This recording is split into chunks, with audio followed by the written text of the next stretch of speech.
Looks like malicious intent. ECI sources rebut Maharashtra poll charges made by Rahul Gandhi at US event days after Congress leader Rahul Gandhi accused the Election Commission of India of vitiating the electoral process. The ECI has come out with a strong rebuttal. Any misinformation being spread, by anyone, is not only a sign of disrespect towards the law but also brings disrepute to the thousands of representatives appointed by their own political party and demotivates lakhs of election staff who work untiringly and transparently during elections. After any unfavorable verdict by the voters, trying to defame the Election Commission by saying that it is compromised is completely absurd, top officials of the poll panel said. Rahul Gandhi, in his latest visit to the United States, alleged that the Maharashtra electoral rolls were tampered with to benefit the BJP last year. It is very clear to us that the Election Commission is compromised, and it is very clear that there is something wrong with the system.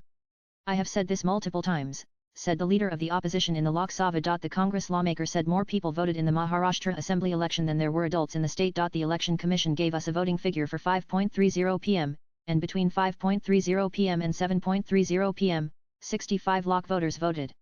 This is physically impossible for a voter to vote. It takes approximately 3 minutes, and if you do the math, it would mean that there were lines of voters till 2 a.m., but this did not happen, he said. The Congress leader also said that when asked for the videography, the ECI not only refused but also changed the law so that now we are not allowed to ask for the videography. The election panel, though, dismissed the charges and asked why polling agents appointed by the Congress didn't raise concerns before the returning officer at the right time. In every polling booth, the voting progressed in front of the polling agents formally appointed by candidates' political parties.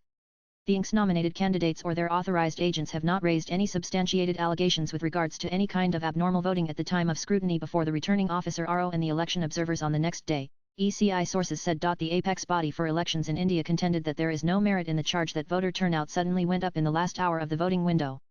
During assembly elections in Maharashtra, 6,40,87,588 electors, who reached the polling station from 7 a.m. to 6 p.m., voted. About 58 lakh votes were polled per hour on average. Going by these average trends, nearly 116 lakh voters could have voted in the last 2 hours. Therefore, the casting of 65 lakh votes by electors in 2 hours is much below the average hourly voting trends, officials said. Clarifying on the charge of electoral roll manipulation, ECI officials pointed out that there was only one appeal filed by the Congress in Maharashtra at the appellate stage, showing that their grievance about the electoral rolls was an afterthought, post-defeat. After the finalization of these electoral rolls during Maharashtra elections, as against 9,77,90,752 electors. Only a total of 89 appeals were filed before the first appellate authority DM, and only one appeal was filed before the second appellate authority CEO.